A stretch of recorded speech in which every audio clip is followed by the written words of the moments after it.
from ABC7 Los Angeles, another $100 billion with a B, needed to complete California's bullet train project.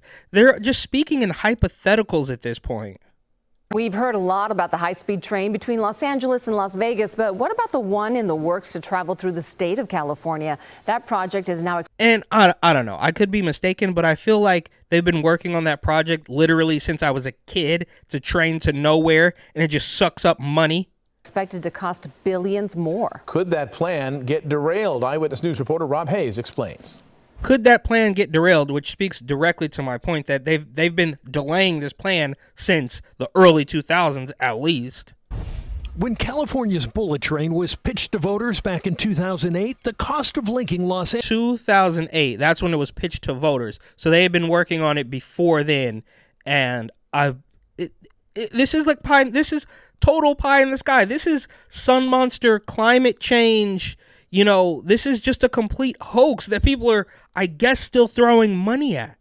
Angeles to San Francisco via high-speed rail was said to be about $40 billion. But now, more than 15 years in, state officials say it's going to take as much as $35 billion.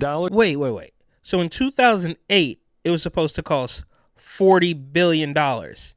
And fast forward 15 years later, they now need another $100 billion. What? Just to complete the 171-mile stretch between Bakersfield and Merced. Finishing the entire line?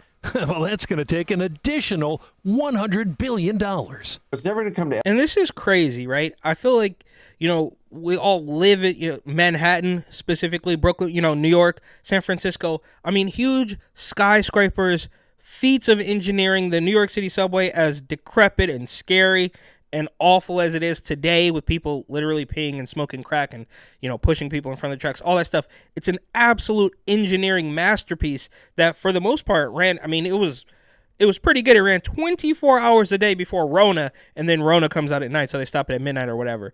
And same thing with BART. It's pretty efficient now. The difference between BART and the New York City subway is that most BART stations have parking lots because it's only half your trip, because it's not nearly as intricate as a New York City subway. But I digress. So they've been making people chase this dragon since at least 2008 and only continue to ask for more money while the homelessness balloons, the crime balloons. I mean, where is this all coming from? Because for these people, of course, they're completely evil and they're trying to destroy California. But words mean nothing. Man can be woman. Newcomer or new arrivals. They just make up all these new terms, and that leads them to make up a reality that they're forcing other people to live in. LA, and it's always going to be $100 billion away. Republican Brian Jones is California's Senate minority leader and a fierce opponent of the high-speed rail project. The latest bullet train update came earlier this week at a California State Senate high-speed rail authority hearing. The authority's CEO saying he's looking to the federal government for more funding, as well as from private... Once again, we just need more federal... There was a post from Ayanna Pressley that says the federal government needs to do more funding for the survivors of long COVID. I'm not joking. This is crazy. Everything boils down to life and death, and we need more money, right? When your city is getting overrun with criminal migrants, we just need to throw more money at the problem. When the homeless population is skyrocketing, we just need to throw more money at the problem. But where does it actually go? I guess into Nancy Pelosi's pocket, Gavin Newsom's pocket? Industry, but insists the project is still viable. The only way you get the public is by performing better. So, I'm sorry. I'm going to go back a couple seconds, but it sounds to me like this guy's trying to make the point that this is still possible. If that's where you're at, if you've been working on this since 2008 and now it's now 2024 and you still have to say, no, we can still make this work, then you've lost. From private industry, but insists the project is still viable. The only way you get the public is by performing better. And I think the authority... Okay, so this guy is looking for money from the feds and big name investors and has to make the case that this is still possible. This is ridiculous. Is performing better today than it was, and I think it will going forward. Opponents, though, say the project has been sucking too much money away from issues that are more important to California taxpayers, like education, housing, and mental health. Jones is pushing for this. Also, just really quickly, they are constantly using this mental health thing, right? The campaign now basically revolves around the right to bend your baby. But outside of that, and of course, save democracy, nobody is above the law, the standard rallying cries.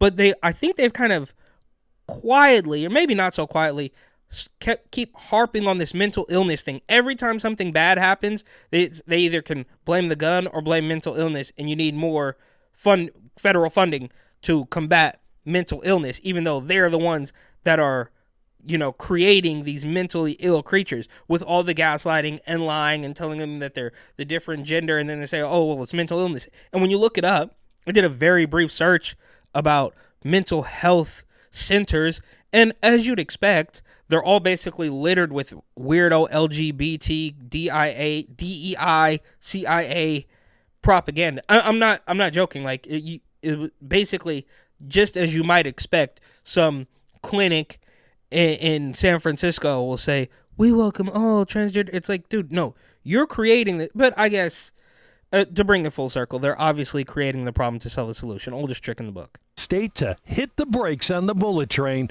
and walk away. But Jones does say bullet trains can have a future in California. He points to the Brightline West project that aims to connect Las Vegas to Los Angeles with a 2-hour. Yeah, and these are the same people that were trying to develop a complex in Los Angeles. They abandoned it in 2019, and then 5 years later it gets covered in graffiti and makes national news, and one of the city councilors who was working on that project ended up in jail. Same people, right? Gavin Newsom, who slept with his former campaign manager's wife and then blamed it on the alcohol and then graduated to governor. All those people. And then Barbara Lee, who made up a story about racism happening at the Capitol. Mad Maxine Waters standing up on her soapbox and quite literally telling people, you need to shout them down. Lying Adam Schiff.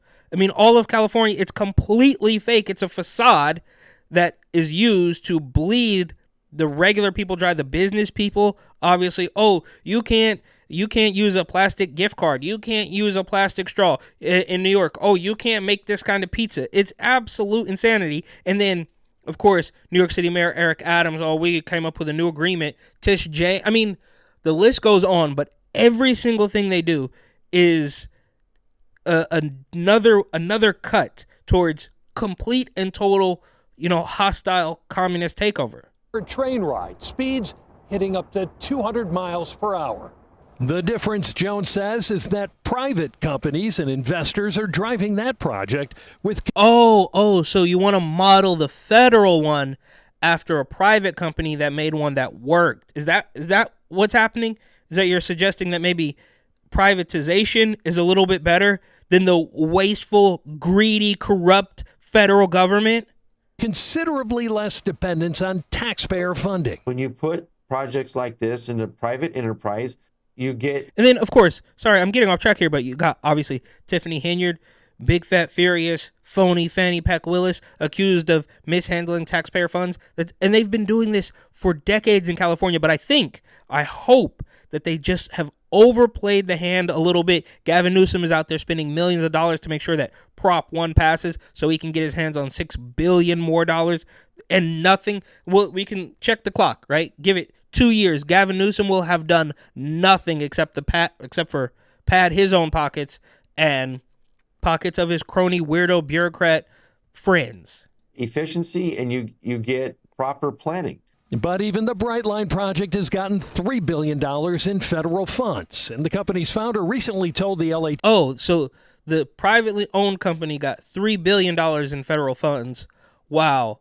This project is asking for $100 billion. Times that round-trip tickets will eventually cost more than $400, a price many Californians may consider to be off the rails. Absolute insanity.